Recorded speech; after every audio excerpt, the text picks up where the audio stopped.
Hello, Tyler. Hi, Annie. Today we have student confidence on our minds, how confidence is built in students in American schools. So let's talk, Annie. Yes. Student confidence is a big focus in American education and student psychology. There are several aspects to this. One is the school environment in the classroom, how the teacher helps build confidence in the students. Another is excellence in performance. Some students excel at their work and they get a confidence boost from that. Another area is sports, where the children are able to get out of their comfort zone and have the immediate impact of their excellence and their performance visible among their peers. Yes. My children growing up in America, music and sports are very important in their education system. They learn to play an instrument and then they learn all kinds of sports growing up. One of the challenges, I think, for them is that there's a very high pressure on the students to perform well on tests because the tests have become part of standard for federal funding. The teachers know this and they're under pressure to make all of the students do well on the tests so that their school can get federal funding. Talking about confidence, I see the results later in kids growing up. For example, I find Americans in general seem to be more confident than us, the Chinese, on the surface, right? Some people, they're not that competent, but they still look confident. Yeah. And then in our culture, it's like we are very harsh on ourselves. We always criticize ourselves for not being perfect. Sometimes we criticize others for not being perfect. So we always want it better. It's kind of like if you are not perfect, you should not be confident. I can see that a lot in the harsh Asian societies. I think it's become an extreme opposite. Since I got out of school, I learned that there were all of these participation awards, and children would get awarded just for participating. Like, oh, you did such a great job, you completed or you participated. They don't have to do a good job, they just have to complete the task. Yes, I think all my children, they get all kinds of awards every year, like starting from preschool. Kind of like, I don't know which one is more prestigious than the others. At the very beginning, I got very excited. Later, I'm just, oh, okay, it's another certificate. You participated again. Yeah, so almost means nothing, like greeting cards nowadays. Yeah. You know, somebody sends you a Merry Christmas greeting card, and then you kind of, okay. I think this is to reduce some of the stress that students feel for their pressure to perform well on tests, because they need to start these standardized tests as early as elementary school. Mm-hmm. And there's a lot of pressure given from even the parents as well. You know, everybody wants their kids to do well on the tests. So there's a high focus on the test preparation, and there's some overcompensation in the classroom. I think it affects how the teachers have become very gentle on the students as far as avoiding calling students by name and saying, hey, you know, are you paying attention? Or like, what do you think the answer is? I remember that all the time when I was growing up. It would be that moment where all eyes were on you. The teacher asks you a question, and then everybody turns their head and stares at you and waits for you to say something. Mm-hmm. But I think that there's so much pressure for the test performance that they become very gentle in other ways to help compensate for that. But I have a question. In order to boost kids' confidence, American education emphasize on positivity. You have to, always praise them. You have to say nice things about them. You have to always encourage them. But in reality, when they are criticized, a lot of people feel emotionally hurt. So if you feel emotionally hurt, I don't think that's a sign of self-confidence. I think that's a sign of weakness. So I see a little bit contradictory in the education and the result. On the one hand, you want to boost their confidence, so you always say nice things. And on the other hand, when they are surrounded by beautiful words about them, all the praises, they cannot take it when somebody just criticizes them. For example, I think I'm an exception in Chinese culture, and people say I'm confident, but in reality, I don't like people to criticize me at all. Mm-hmm. Yeah, there's a clear distinction there that you made.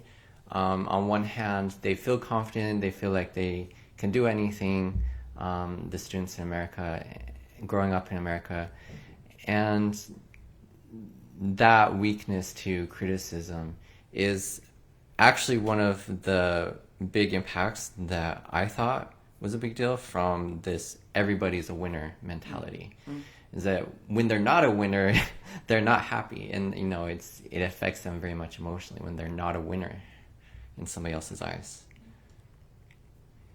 But I also think there's one good thing about American education on positivity and confidence.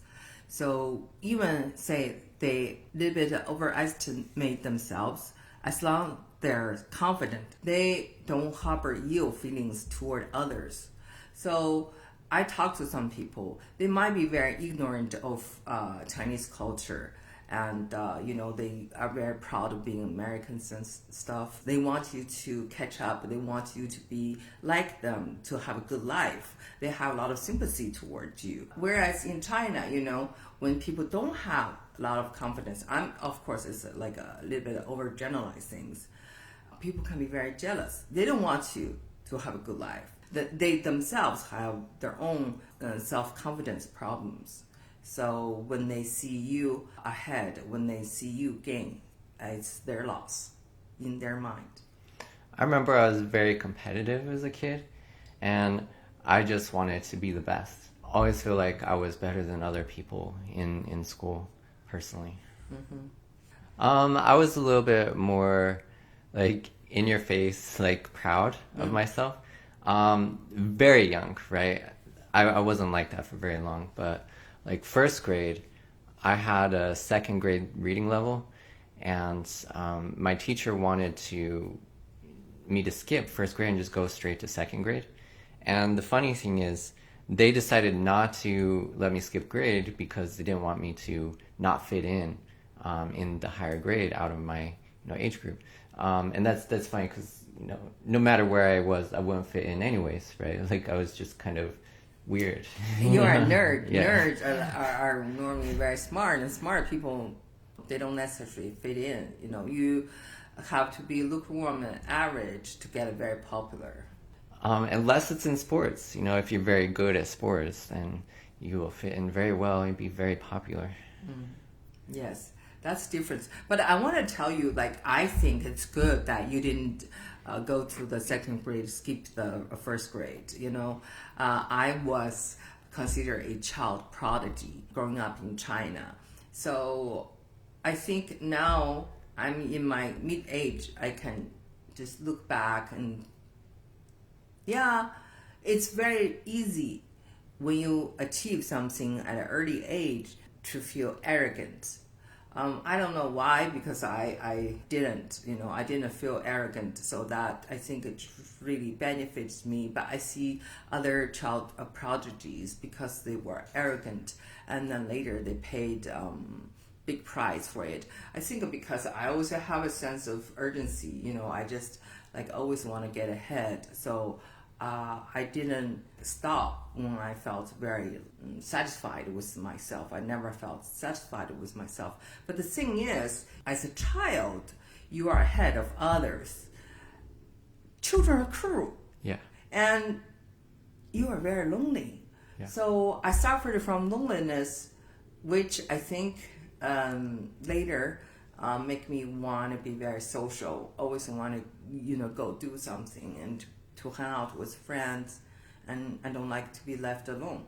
It's good to have a normal childhood. I certainly remember the arrogance, and I was so arrogant that I saw somebody more arrogant than me, and it made me mad, right? Like, no, I'm the most arrogant, not you. From your childhood pictures, I get a sense of that arrogance. But I don't know why things are the way they are. Like, you were arrogant at that time, now you're so gentle and humble and polite.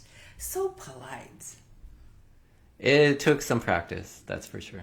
So it's like you recognize that weaknesses in your Yeah. life. Tell me more.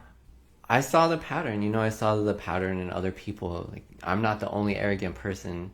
And when I saw how arrogance was impacting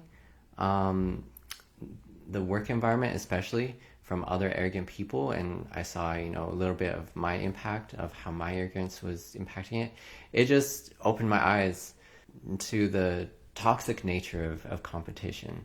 If you're overly competitive with other people, overly arrogant, it can really make it uncomfortable to work together.